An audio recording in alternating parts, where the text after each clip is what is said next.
Canal Futura e Fundação Vale apresentam Estação Saúde.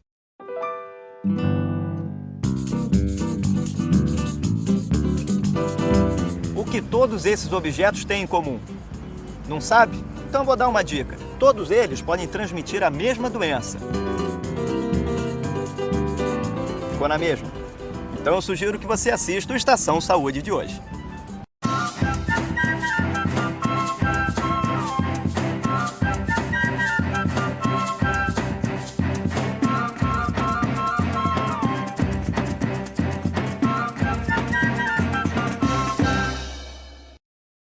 No programa de hoje a gente vai falar sobre hepatite, uma doença que ataca o fígado, que é um dos órgãos mais importantes do nosso corpo.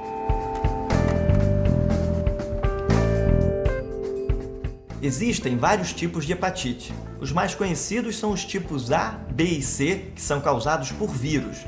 A hepatite tipo A é transmitida basicamente pela boca, por alimentos e água contaminados. A do tipo B pode ser transmitida através do sangue e também de contato sexual. Hepatite tipo C através de transfusões de sangue.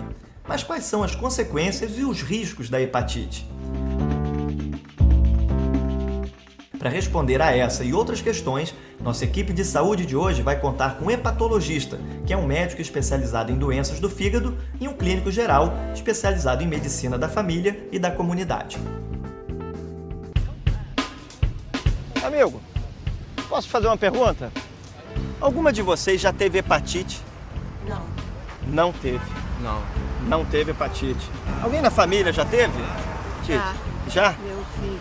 Ok. Meu irmão. Seu irmão já teve? Um tio meu. Seu tio. E você sabe a causa, por que ele pegou hepatite? Creio que seja água contaminada. A água contaminada. Bebeu Sim, água acho que contaminada. sim. Acredita-se ter sido no banho do mar. É mesmo? E você sabe como é que a gente pode contrair hepatite? Não? Não. Pensa aí que eu vou sentar do seu lado. Olha, sei dizer não. Não sabe? Não. Eu entrevistei 12 pessoas. Delas, 4 tiveram hepatite e 8 não tiveram. 3 sabem as causas e 4 não sabem nem como se pega hepatite. Se a gente não sabe de onde vem o perigo, como é que vai se prevenir?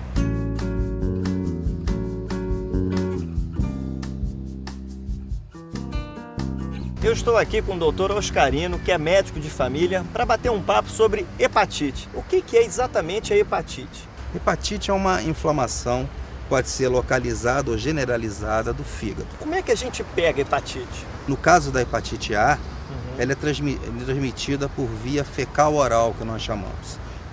O indivíduo contrai a doença e elimina pelas fezes. Essas fezes contaminadas vão parar na água e voltam, de alguma forma, para a ingestão desse indivíduo, de um outro indivíduo que esteja suscetível à doença. É um ciclo de transmissão dessa doença. A hepatite B e a C, a transmissão é basicamente através do sangue e das relações sexuais. Existem outras maneiras de se pegar hepatite além dos vírus? A hepatite pode ser proporcionada por efeitos tóxicos, sejam eles quais forem, qualquer produto químico, seja ele medicamentoso ou seja ele produzida, por exemplo, pelo álcool, hepatite alcoólica, que inclusive é uma das mais frequentes. O fígado tem uma série de funções. Algumas das mais importantes são purificar o sangue, filtrando substâncias tóxicas como álcool e gorduras, produzir proteínas e ajudar no processo de cicatrização. O vírus causador da hepatite provoca a morte das células do fígado. Com isso, ele não consegue realizar essas tarefas. Se for uma hepatite mais avançada, ou se esse paciente não diagnosticou essa hepatite, ou se ela se desenvolveu por mais tempo, ele pode levar a quadros de cirrose ou de câncer hepático. E aí são lesões irreversíveis, são tratadas apenas com transplante de fígado.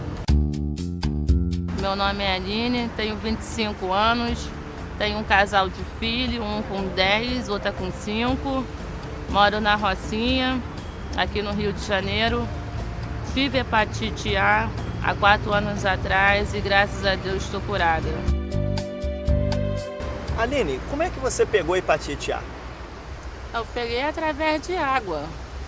água. Em casa não tinha filtro, então achava que só botar um copinho na torneira, abrir e beber estava suficiente, mas depois que eu tive esse problema, logo fiz de comprar um filtro para resolver o problema da casa, né, com todo mundo, né? Quais foram os sintomas que você sentiu? Nossa, muita náusea, dores de cabeça forte, perdi muito peso e, pô, não desejo para ninguém, cara. Horrível. Doutor, os sintomas que a Aline sentiu são típicos da hepatite A? São sintomas típicos de doenças hepáticas. De maneira geral, os sintomas mais intensos são náuseas, vômitos, dores de cabeça, fraqueza no corpo, sonolência, né? Podendo haver ou não manchas amareladas tanto na pele quanto nas mucosas dos olhos. São denominadas a icterícia. Os olhos já veio amarelando e logo atrás veio manchas grandes amareladas na pele. Isso é importante a gente citar aqui nesse relato da Aline, sabe? É que a hepatite A é considerada uma doença benigna. O mais comum é que esse paciente ele tem um curso rápido, como uma gripe, né, simples resfriado, enfim.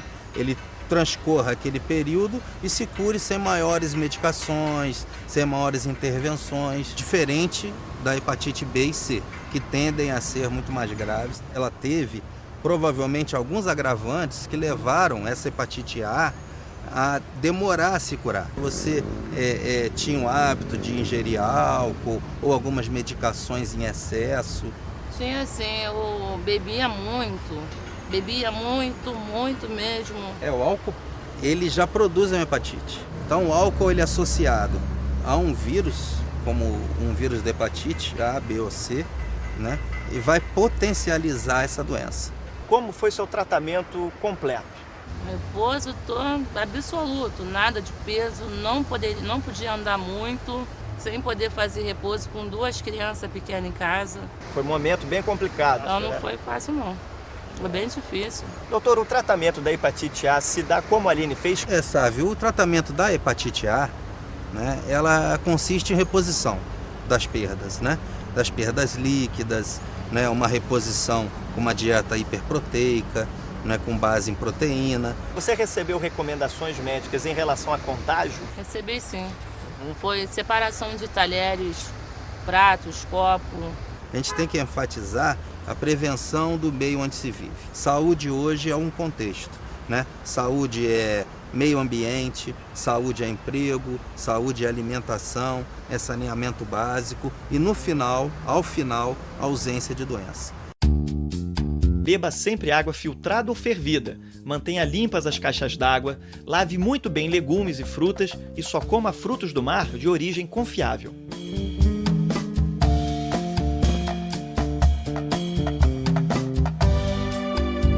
Doutor, as condições de saneamento básicas são importantes para a não transmissão da hepatite A? Sem dúvida, sabe? Principalmente no desrespeito à hepatite A. Né? Uma praia em condições impróprias para banho, só o fato do sujeito mergulhar, ele pode pegar hepatite A? Sim, sem dúvida. Ela está inadequada justamente porque tem coliformes fecais naquela água, que vieram do esgoto.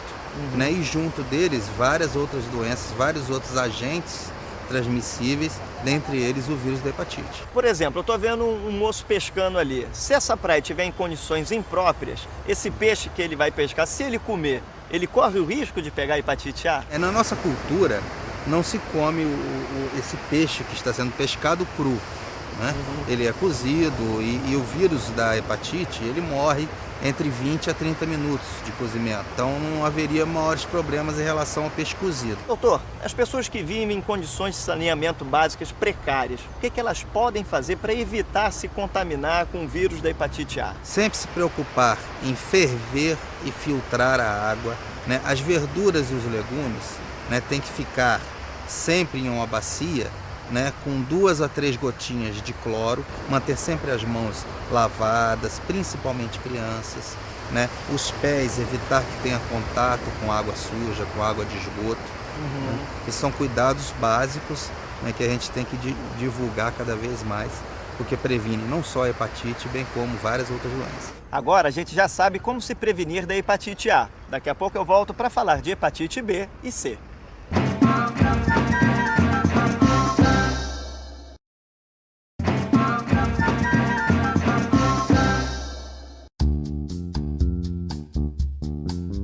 Agora que a gente já aprendeu sobre a hepatite A, está na hora de conhecer a hepatite tipo B. Eu estou aqui com o Dr. Carlos Terra, que é hepatologista da nossa equipe de saúde, e a gente vai encontrar uma turma de jovens para conversar sobre hepatite B. Olá, tudo bem? Tudo bem? São vocês mesmo? Tudo bem? Eu sou o Sábio, tudo bom? Isso aqui é o Dr. Carlos. Meu nome é Tâmara, tenho 20 anos, sou estudante. Meu nome é Aline, eu tenho 23 anos. Meu nome é Bruno, tenho 18 anos, terminei o ensino médio e moro na comunidade da Rocinha, no Rio de Janeiro. Eu queria saber uma coisa de vocês. Vocês sabem quais são as doenças sexualmente transmissíveis?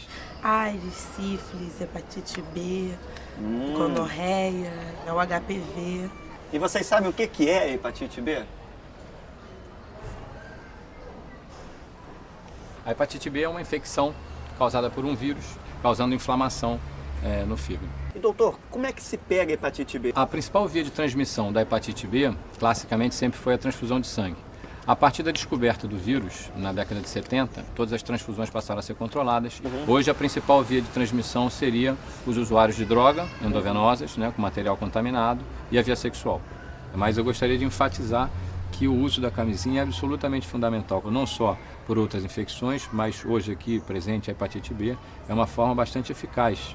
A gente corre risco também com tatuagens, piercing? Sim, todo procedimento que levar a alguma ruptura, contato com o sangue, podem, pelo menos teoricamente, causar hepatite B. Os cuidados de asepsia têm que ser garantidos, lojas que façam tatuagem, nas manicures e pedicures, e não esquecer os dentistas, os consultórios de odontologia, enfim, tudo que possa de alguma maneira causar invasão. Vocês têm alguma tatuagem? Tem tatuagem? Uma, duas? 5. 5 tatuagens? É mesmo? Então, e olha aqui, ó.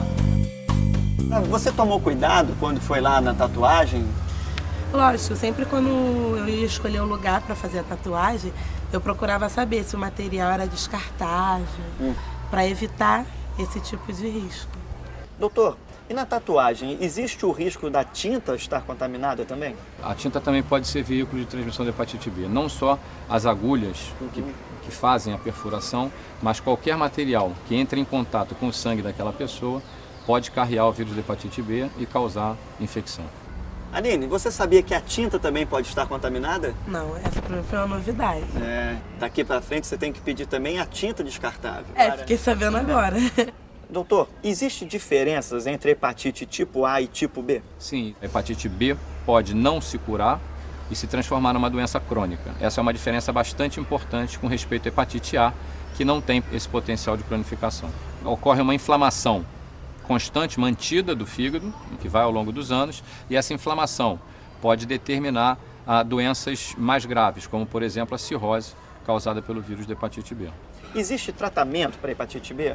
Sim, hoje a gente dispõe de uma variedade de tratamentos para hepatite B, que podem ser feitos basicamente com interferon, que seria um agente antiviral, e com outros medicamentos, tipo comprimido, que são bastante eficazes em inibir a replicação do vírus, inibir a multiplicação do vírus.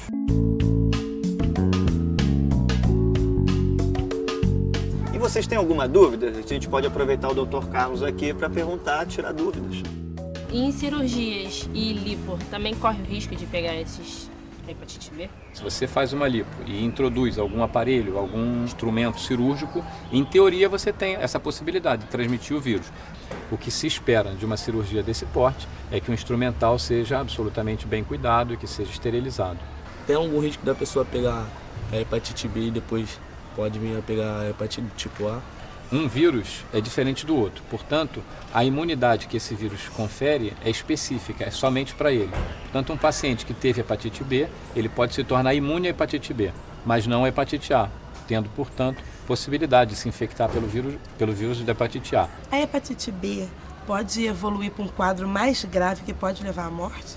Sim, a hepatite B ela pode causar a morte do paciente em duas situações. A primeira delas na fase aguda, na eventualidade de uma hepatite que a gente chama hepatite fulminante. Uma hepatite aguda tão grave que leva à insuficiência hepática, a insuficiência do fígado, agudamente. E o paciente pode falecer por isso. E a outra possibilidade de evolução para óbito seria nas formas crônicas da doença, chegando à cirrose, eventualmente ao câncer de fígado, e o paciente podendo falecer por isso. E agora, vocês acham que já sabem se prevenir contra a hepatite B? Sim. Como? Em primeiro lugar, usando camisinha, né? Como o doutor falou, se preocupar bem com a asepsia dos locais onde for fazer qualquer procedimento. E se preocupar agora com a tinta da tatuagem. Agora você falou da camisinha. Vocês, quando vão transar, usam camisinha sempre? Sim. Nunca deu uma escorregada? Já. O meu filho foi no momento de... Me deixei levar, né? Pelo êxtase do momento. E foi sem camisinha, eu engravidei do meu filho. Da minha filha, não. Eu parei de tomar remédio, já foi uma coisa mais planejada. E você, Bruno, sempre usa camisinha ou de vez em quando se deixa levar pelo êxtase do momento, como disse a Aline? De vez em quando a gente sai pra alguma balada, né? Algumas festas e tal, a gente acaba esquecendo de levar, né? Olha o risco. O uso da camisinha também previne contra outras doenças, não é, doutor? Exatamente. Né?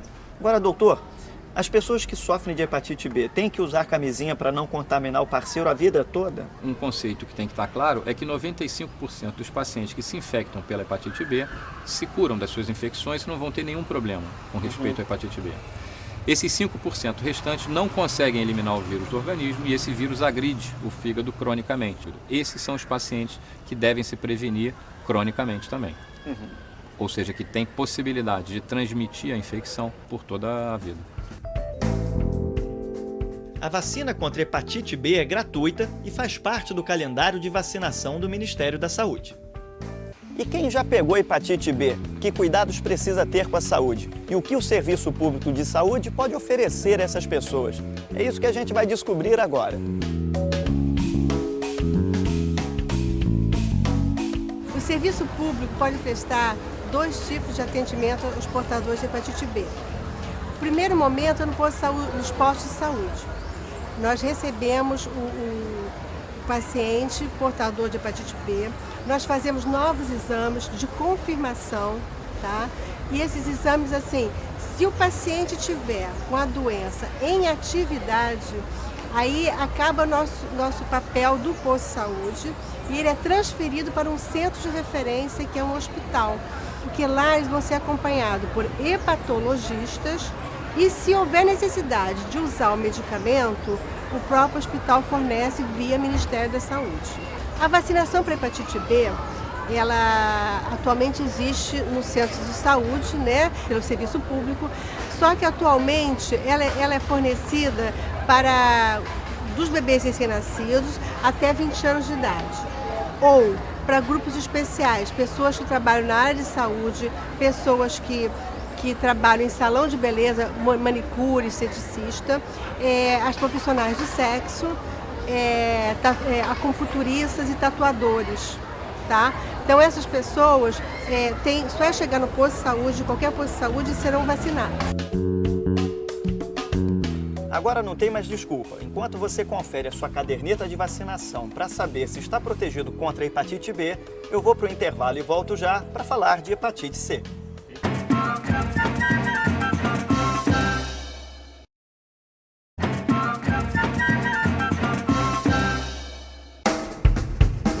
A gente já viu como prevenir e como tratar as hepatites do tipo A e B. Agora a gente vai falar de hepatite C. Eu estou indo para o Hospital Universitário Clementino Fraga Filho, da Universidade Federal do Rio de Janeiro, encontrar o Islando, que teve hepatite C, e o médico dele, Dr. Joaquim Ribeiro. Não existe vacina contra a hepatite C e é uma doença que pode levar a consequências muito sérias. Dr. Joaquim, vamos falar um pouco quais são essas consequências que a hepatite C pode trazer. Bom, primeiro a hepatite C, ela tem uma taxa de cronificação de 80%, ou seja, ela fica continuadamente agredindo o fígado. Os pacientes que evoluem, que ficam com essa agressão continuada, o fígado tenta procura se regenerar e essa regeneração é feita de maneira irregular, constituindo o que a gente chama de cirrose hepática, uma cicatrização ali no fígado, para se falar uma linguagem mais acessível. E a cirrose tem vários graus, e aí o paciente vai perdendo função do fígado, que são múltiplas, a maioria delas vital para o paciente. E o final é uma evolução também para hepatocarcinoma, que é um câncer do fígado. Muito grave, muito difícil de tratar e necessita ser diagnosticado precocemente para que a gente tenha sucesso no tratamento. Meu nome é Islando, tenho 61 anos, moro na Ilha do Governador, sou vítima de hepatite C e tive um fígado transplantado aqui no Hospital Universitário em 2004. Seu Islando, o senhor sabe como o senhor pegou hepatite C? Saber de certo aonde eu peguei, não. Mas eu sofri um acidente final dos anos 80 e início dos anos 90. Me aplicaram sangue, depois eu fui doar sangue, eu era doador de sangue. E descobri que estava com o vírus da hepatite C. Como o vírus só foi identificado no final dos anos 80, início dos anos 90, a obrigatoriedade do teste contra a hepatite C em doadores de sangue só foi introduzida no Brasil a partir de 92. Então, todo mundo que foi transfundido antes de 92 tem a chance altíssima de contrair o vírus da hepatite C. Doutor, essa doença fica incubada há quanto tempo? Na verdade, ela não fica incubada, né? Ela tem uma evolução silenciosa. A pessoa vai descobrir, às vezes, que tem cirrose, às vezes até com câncer, por uma contaminação 20, 30 anos anteriormente. O senhor conviveu com a doença durante quantos anos? Eu convivi sem sentir, não é? Tranquilamente, uns 6 anos, mais ou menos uns 6 anos. E como a gente descobre? Fazendo exame de sangue, por exemplo? Exato, é um teste muito simples, que é o anti-HCV. Para aqueles que se fiquem com dúvida, existem outros testes que podem dizer qual é a carga viral, se está ativo ou não, se já tem anticorpos. A importância de você detectar a doença precocemente é o sucesso do tratamento, você começar a tratar para que o paciente não evolua para a cirrose. Existem cerca de 200 milhões de portadores de hepatite C no mundo. Isso corresponde a mais ou menos 3% da população mundial. Quando eu soube que estava contaminado, né? Nessa época que eu doei sangue, eu procurei um médico e tal. E a médica já concluiu, o senhor já está com cirrose, não tem mais tratamento para o senhor com remédios, né? Só o transplante. O transplante só foi necessário porque descobriu tarde demais, é isso? Exatamente. Quando a doença foi descoberta no Islando, ele já estava começando a apresentar sintomas de perda da função do fígado. Então ele tinha encefalopatia, ele trocava a noite pelo dia, agitação, sonolência, e ficava muito sujeito a infecções repetidas. E começou a perder a função do fígado, que é coagulação, sintetizar proteínas, e aí a pessoa começa a não ter, ficar inchado, barriga d'água, que é muito comum. E como foi o processo do transplante? Recebeu a notícia e aí? A gente fica numa fila, não é? Eu esperei 2 anos e 8 meses. Já na fase final, 6 últimos meses, eu já estava muito mal mesmo, já estava praticamente morando no hospital. E numa expectativa doida, porque eu morria, eu já estava... E aí como foi? O senhor recebeu a notícia que tinha um fígado para o senhor? Isso foi uma felicidade total. Ah, meu Deus, quando ligaram lá para casa que disseram, senhor Islando, pode vir hoje? Opa, eu corri, liguei logo para minha mulher, não estava em casa, eu liguei para todo mundo, para a família em geral. Graças a Deus chegou a minha vez. E foi uma felicidade total. Doutor Joaquim, como é que funciona essa fila para o transplante? Na época do Islando, quando ele foi transplantado, o critério era exclusivamente temporal. A pessoa chegava, via a ordem de chegada. De julho de 2006 para cá, ou seja, um pouco mais de 2 anos, o Brasil passou a adotar o critério da gravidade. Aí você vê quem dentro daquela fila está mais grave, compatível com aquele órgão, com aquele grupo sanguíneo, com aquele tamanho. De modo que a gente tem um objetivo, é reduzir a morte na fila. A pior das situações é o paciente morrer na fila esperando por um órgão. A experiência está sendo ótima, né? Após o transplante. Está muito boa, eu estou bem, eu estou ótimo, como tudo de tudo, vou à praia, faço tudo que uma pessoa normal, na minha idade, pode fazer. E sendo acompanhado por uma equipe multidisciplinar aqui nesse hospital, que é de médicos, enfermeiros e nutricionistas. E as atividades do senhor? As atividades estão normais. Mas esse transplante foi um grande negócio. Foi um grande negócio. Mudou a sua vida. Mudou a minha vida. Completamente, para valer. Doutor, todo mundo que é transplantado se cura da hepatite C? O transplante ele não cura a hepatite C, porque existe o vírus, né? O que a gente procura fazer? A gente trata previamente para zerar. Aqueles que são transplantados, mas mantêm uma carga viral elevada, eles vão voltar a ter hepatite crônica do vírus C no enxerto que ele recebeu. Então, quando esse doente volta a agredir o enxerto, a gente reintroduz o tratamento para a hepatite C. Vou iniciar agora, após quase 5 anos, né? Vou iniciar o tratamento para combater o vírus.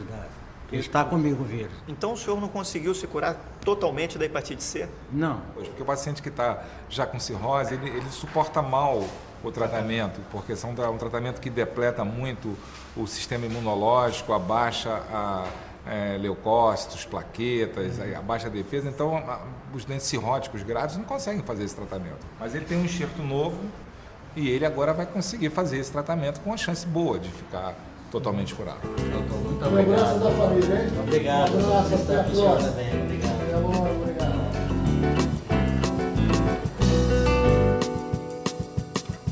A hepatite ataca pessoas de qualquer idade, homens e mulheres, pessoas de todas as raças, de qualquer classe social.